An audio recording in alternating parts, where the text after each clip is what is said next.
ministérios, secretarias públicas e tudo mais, não só no Brasil, mas fora do Brasil também.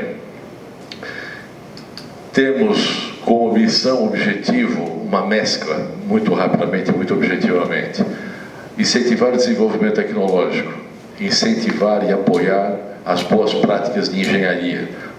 Ultimamente não é muito correto falar em boas práticas de engenharia, para não ser tendencioso, então a gente sempre fala as boas práticas tecnológicas, sempre apoiando quem desenvolve os bons procedimentos, as inovações, e sempre procurando aquilo que tem de novidade, aquilo que tem de mais atualizado, não só no Brasil, mas no mercado internacional. Aqui nós temos uma noção muito rápida da constituição da estrutura da Abrava. Nós temos um Conselho de Administração de 27 membros, a presidência executiva, que eu estou a cargo dessa função, com 11 diretores, 14 departamentos nacionais, 5 comitês permanentes.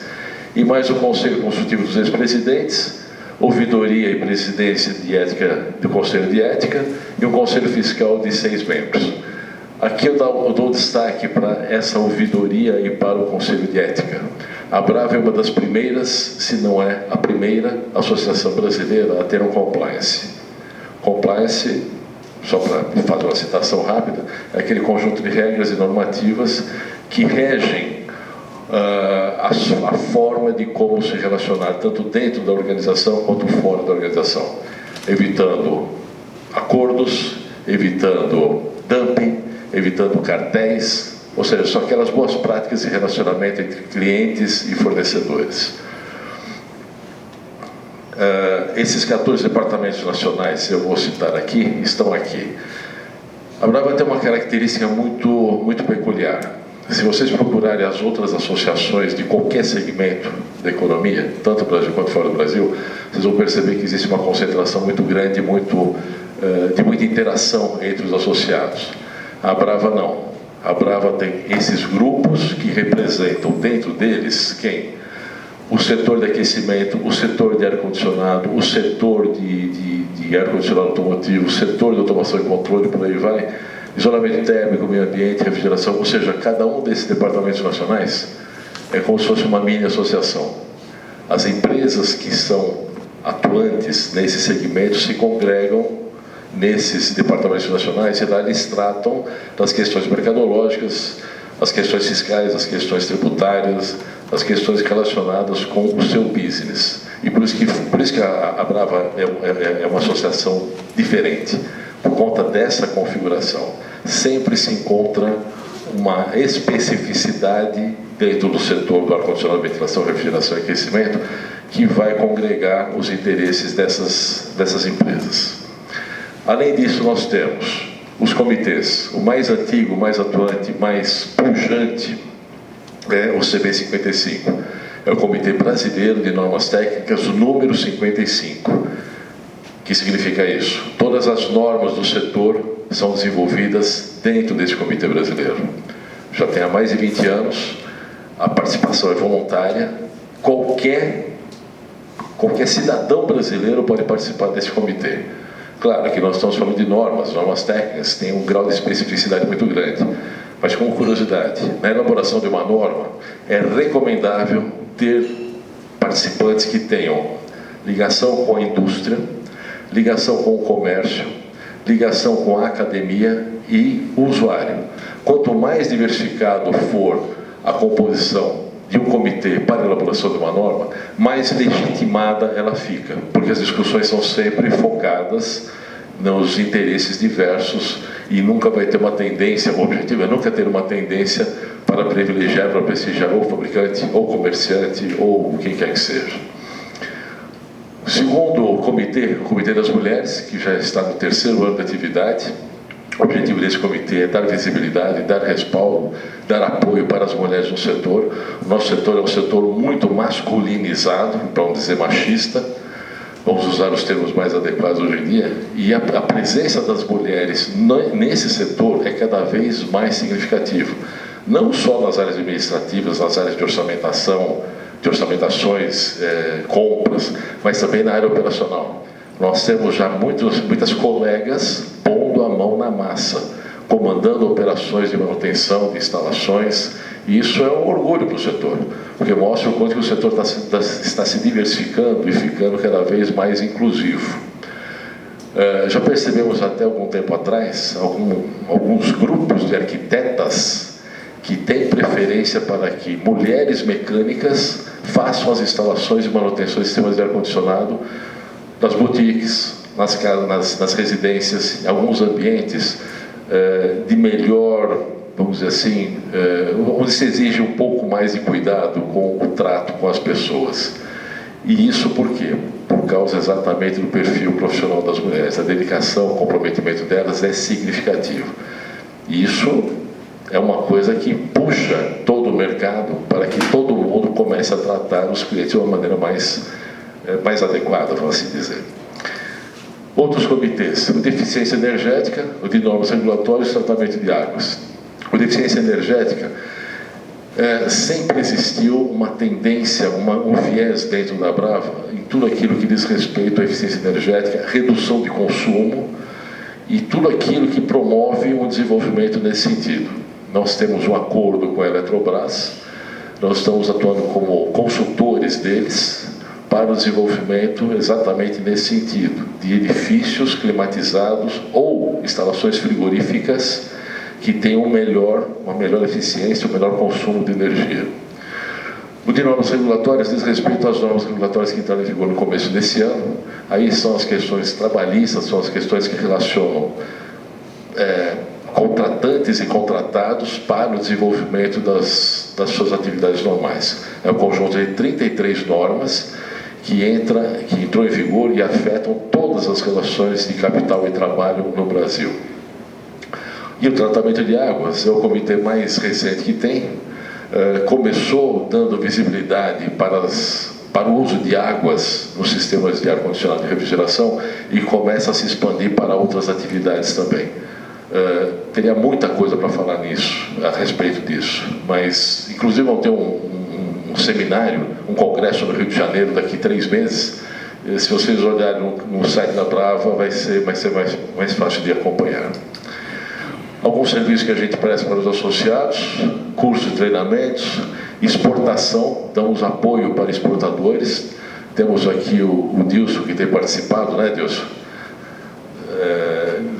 Se aproveitando, utilizando, há muito tempo já, né? Utilizando desse programa, que é um acordo que a Abrava tem com o Ministério de Relações Exteriores, a Apex, que é um programa que apoia os pequenos exportadores. Então, o Abrava Exporta dá esse apoio, inclusive de pesquisar nas regiões dos países onde se tem interesse de fazer exportação, fazer uma logística, fazer uma interpretação no local para identificar qual é o potencial daqueles mercados.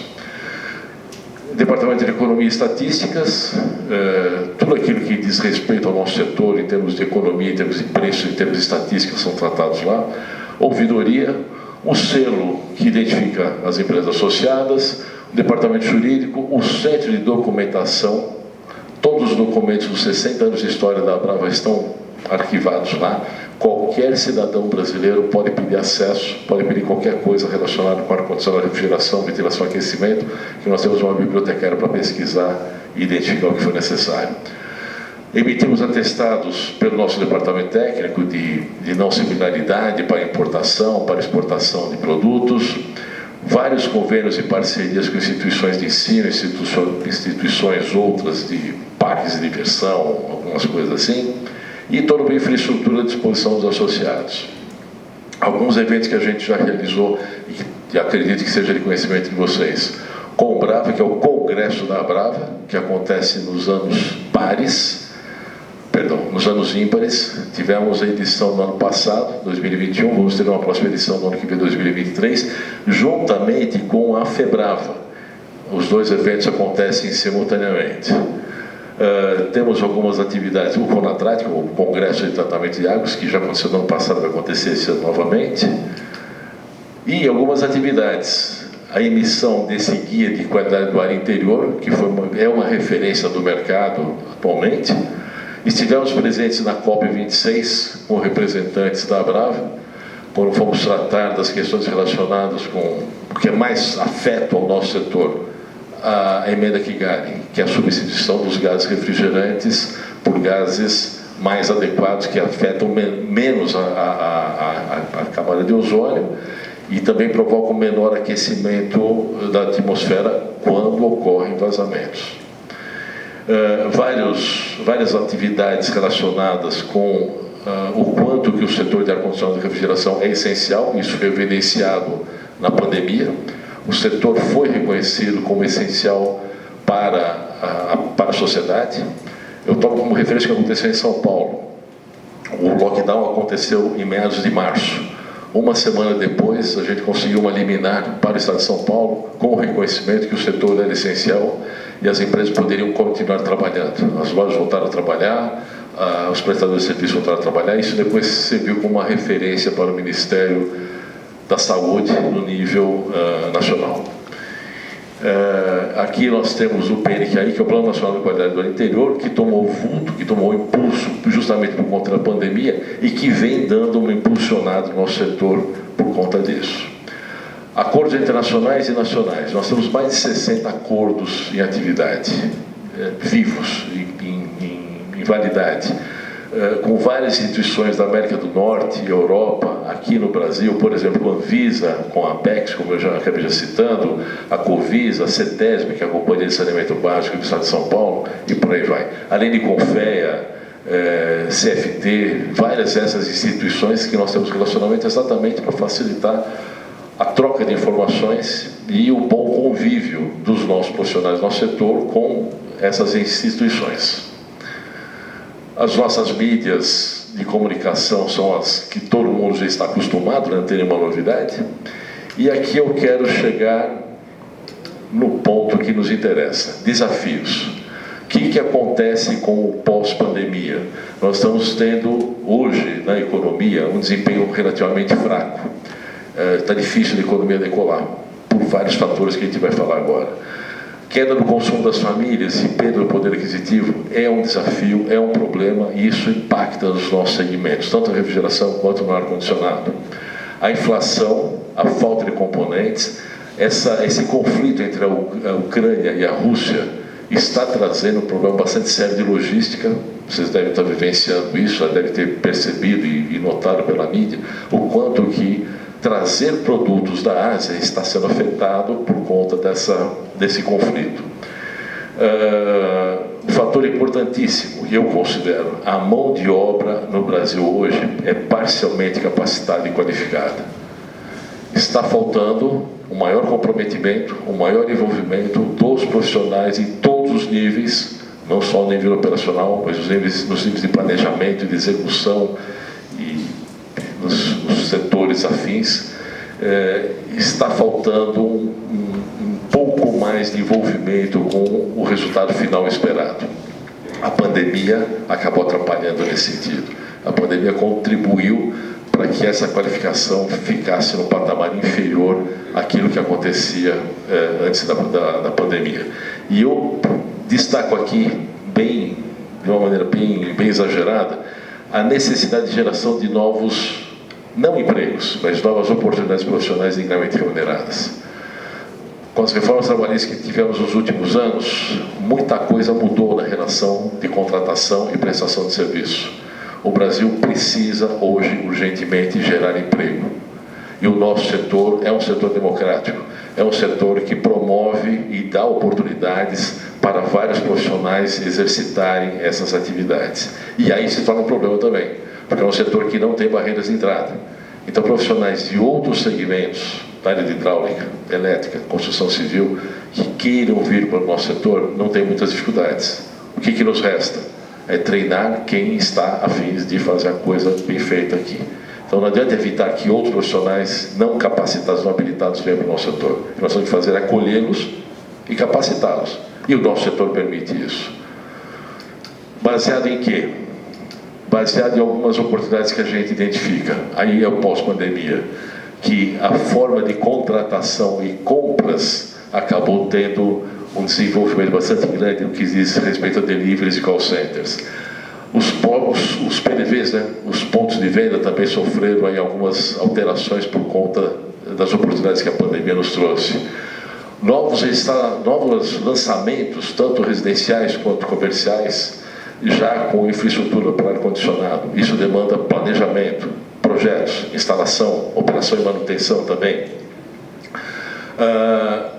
Aumento das exportações relacionadas com frigoríficos. Isso mexe com a indústria de alimentação e são oportunidades mais significativas para o setor de refrigeração. As questões relacionadas com eficiência energética, as questões relacionadas com o PMOC, Plano de Manutenção, Operação e Controle. E aqui eu dou destaque no seguinte: embora a lei do PMOC não tenha sido ainda regulamentada, ela existe. Ela está em vigor. Então existe um imbróglio, existe uma questão jurídica que fala que enquanto a lei não está regulamentada, nada pode acontecer. Mas eu costumo dizer assim para todos os colegas do setor: ninguém precisa de uma lei que nos obrigue a fazer a coisa certa. Nós, profissionais, somos sabedores daquilo que é preciso ser feito. Então, por que nós vamos esperar que alguém nos mande fazer as coisas certas? Vamos fazer aquilo que a gente aprende, vamos fazer aquilo que faz parte do nosso métier. Então, mesmo que a lei do PMOC não tenha sido regulamentada até agora, ela é um referencial e tem que ser respeitada. E é isso que nós temos que propagar, que nós temos que difundir para os usuários contratantes do nosso serviço. Uma outra referência: mercado residencial. 20% das residências aproximadamente do Brasil, que está estimado em 60 milhões, tem pelo menos um aparelho de ar-condicionado. Aonde eu quero chegar?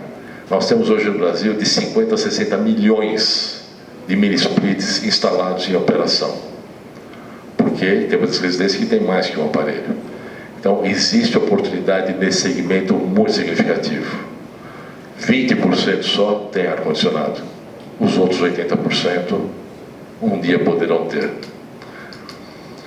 E as oportunidades, de uma maneira em geral, a complementação, sistemas de automação, as retrofits de instalações que foram feitas nos últimos anos e foram feitas de uma maneira assim, talvez não muito bem acabada por conta da pandemia, por conta da crise econômica, as questões relacionadas com ESG, que é ambiente social e governança, mexem com a organização e com as contratações de negócios, e essas regulamentações das INRs, como eu já comentei agora. E aqui fazer um comparativo bem rápido. O resumo disso aqui vem nesse próximo gráfico aqui. PMOC do ar-condicionado, Plano de Manutenção, Operação e Controle, leva ao quê? Ao Indoor Air Quality, a qualidade do ar interno. Só que o nosso objetivo não é só isso aqui. Nós, como cidadãos, como ser humano, não estamos preocupados só com a qualidade do ar interno. Nós queremos alguma coisa a mais, que é a qualidade do ambiente interno. E a qualidade do ambiente interno envolve a climatização, a acústica, a ergonomia, a iluminação e outros fatores. Então, tudo isso que a gente insiste muito em falar, que a gente dá muito enfoque, que é o PMOC e depois a qualidade do ar interior, isso aqui são etapas daquilo que realmente se quer, do objetivo final, que é o conforto térmico e ambiente para as pessoas. Para se chegar nisso aqui, para ter essa trajetória, nós temos o quê? As NRs, o Plano Nacional de Qualidade do Ar Interior, que dão o respaldo para essas condições. E aqui estão as boas práticas de engenharia e desenvolvimento tecnológico para apoiar toda essa movimentação. Um dado econômico aqui é a questão da renda. Existe uma previsão, mesmo com essa inflação, mesmo com esse cenário político econômico complexo, nós, na Brava, temos uma interpretação positiva de crescimento este ano, 2022, em relação a 2021. Quanto? Bom, minha bola de cristal está meio opaca, mas pode-se dizer, aí pode-se acreditar que pelo menos uns 5% em relação ao ano passado o mercado vai crescer. Ainda não chegamos no patamar pré-Covid, mas eu quero compartilhar essa informação com vocês porque nós temos essa interpretação otimista. E por mais que os segmentos de economia possam apontar várias questões complexas, os segmentos de ar-condicionado e refrigeração vão continuar crescendo. Se o PIB crescer 0%, nós estimamos que o nosso setor cresce 1%. Se o nosso PIB brasileiro crescer 1%, o PIB do nosso setor vai crescer pelo menos 2,5%. Isso é histórico. E por quê? Porque nós temos uma base instalada tanto na refrigeração quanto na climatização, de milhares, em alguns casos até centenas de milhares de instalações, e que precisam do quê? Manutenção, controle, algum dia vai precisar fazer um retrofit, num momento posterior vai ter que fazer uma troca. Então, é um segmento pujante, é um segmento que traz oportunidades bastante significativas para todos nós. Em suma, era isso que eu queria deixar para vocês.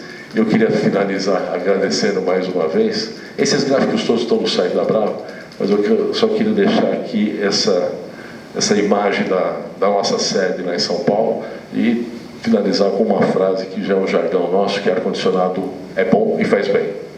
E a climatização a refrigeração é imprescindível. É isso aí. Muito obrigado. Vou ficar por aqui. Qualquer dúvida a gente conversa mais tarde.